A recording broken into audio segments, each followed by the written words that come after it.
نحمده ونصلي ونسلم على رسوله الكريم اما بعد اعوذ بالله من الشيطان الرجيم بسم الله الرحمن الرحيم ان الصلاة كانت على المؤمنين كتابا موقوتا صدق اللہ العظیم۔ نماز یہ دین اسلام کا ایک بنیادی اور اہم ترین رکن ہے۔ رسول اکرم صلی اللہ علیہ وآلہ وسلم نے فرمایا، بنی الاسلام علی خمس شہادت، دین اسلام کی بنیاد 5 ارکان پر ہے۔ نمبر 1، اللہ رب العزت کی وحدانیت کی گواہی دینا کہ اللہ کے علاوہ کوئی معبود نہیں اور محمد رسول اللہ صلی اللہ علیہ وآلہ وسلم اللہ کے آخری نبی ہیں۔ نمبر 2، نماز قائم کرنا۔ نمبر 3، زکوٰۃ ادا کرنا۔ نمبر 4، بیت اللہ کا حج کرنا۔ اور نمبر 5، رمضان مبارک کے روزے رکھنا۔ یہ 5 دین اسلام کے ایک بنیادی اور اہم رکن ہے۔ آپ صلی اللہ علیہ وآلہ وسلم نے ان کی مزید اہمیت کو واضح کرتے ہوئے فرمایا، من ترک منہن واحدۃ فہو باللہ کافر، اگر کوئی بندہ ان میں سے کسی ایک کا بھی انکار کر دیتا ہے تو وہ بندہ دائرہ اسلام سے خارج ہو جاتا ہے۔ نماز یہ عبادات میں بہت اہمیت کی حامل ہے۔ نماز یہ وہ واحد عبادت ہے کہ جس کی خاطر آپ صلی اللہ علیہ وآلہ وسلم کو رب کائنات نے اپنے پاس عرش پر بلا کر نماز کا تحفہ عطا فرمایا۔ آپ صلی اللہ علیہ وآلہ وسلم معراج کی رات رب کائنات کے پاس جاتے ہیں تو وہاں پر 3 تحائف اللہ رب العزت کے سامنے پیش کرتے ہیں، التحیات للہ والصلوات للہ والطیبات للہ۔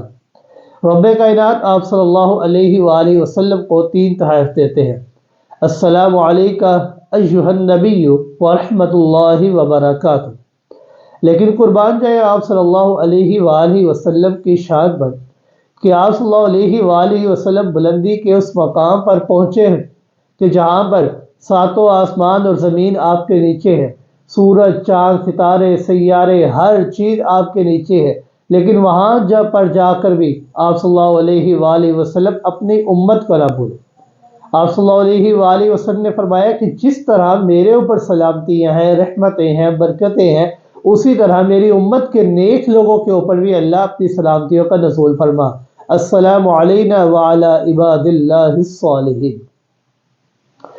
اللہ رب العزت نے آپ صلی اللہ علیہ وآلہ وسلم کو 50 نمازوں کا تحفہ عطا فرمایا، 7 خواتین میں سورۃ البقرہ، سورہ بقرہ کی آخری 2 آیات عطا فرمائی، اور 7 اس بات کی خوشخبری عطا فرمائی کہ جو بندہ آپ کی امت میں اللہ کے ساتھ شرک نہیں کرے گا، اللہ رب العزت اس بندے کو ان کی گناہوں کی سزا بھگتنے کے بعد اللہ رب العزت جنت میں داخلہ عطا فرما دے گا۔ آپ صلی اللہ علیہ وآلہ وسلم ان تحائف کو لے کر نیچے آ رہے تھے کہ سیدنا موسیٰ علیہ السلام سے ملاقات ہوئی۔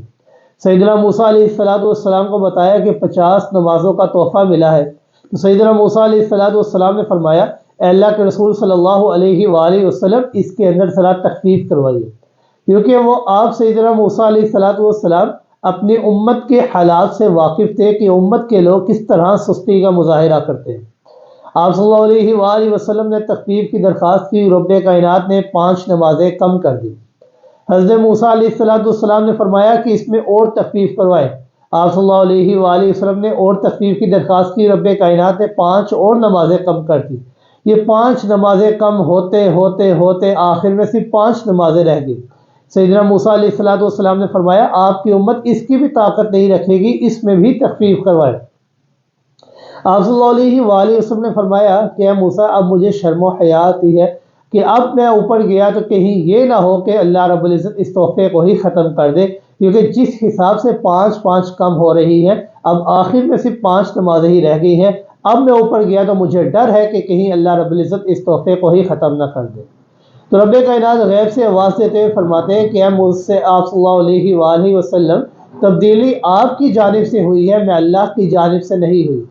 جو 50 نمازیں آسمان سے نیچے آتے آتے 5 رہ گئی، آپ کی امت کا جو بندہ بھی خشوع و خضوع کے ساتھ ان 5 نمازوں کو ادا کرے گا، اس کی وہی 5 نمازیں زمین سے آسمان تک پہنچتے پہنچتے 50 ہو جائیں گی۔ میں اللہ ان کو 50 نمازوں کا ثواب عطا فرماؤں گا۔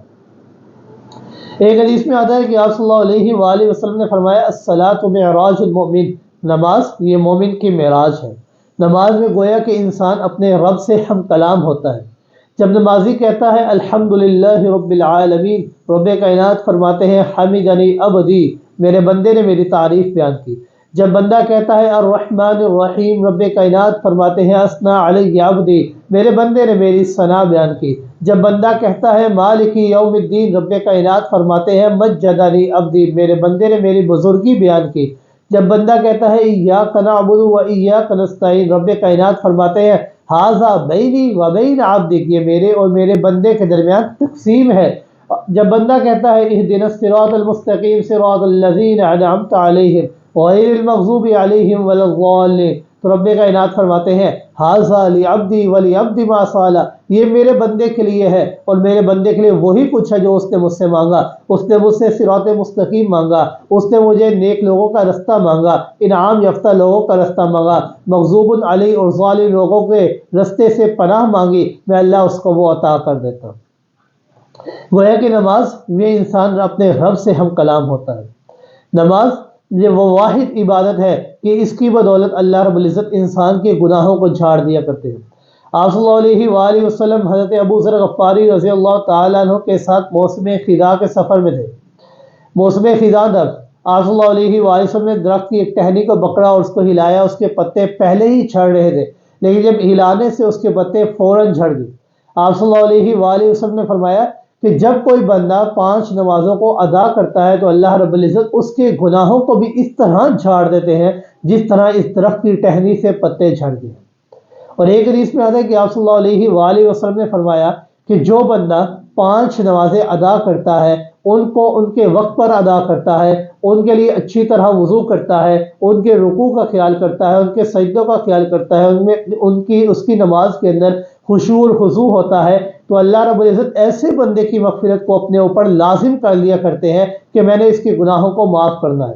اور جو بندہ ایسے نماز نہیں ادا کرتا تو وہ اللہ کے اوپر ہے، اللہ کی مرضی ہے کہ اپنی رحمت سے چاہے تو اس کی نماز کو قبول کر لے یا چاہے تو قبول نہ کرے، یہ اللہ کی مرضی ہے، ہم کچھ نہیں کر سکتے، یہ اللہ کے اوپر ہے۔ لیکن جو بندہ صحیح معنوں میں ادا کرے گا اللہ رب العزت اپنے اوپر اس کی مغفرت کو لازم کر لیتے ہیں۔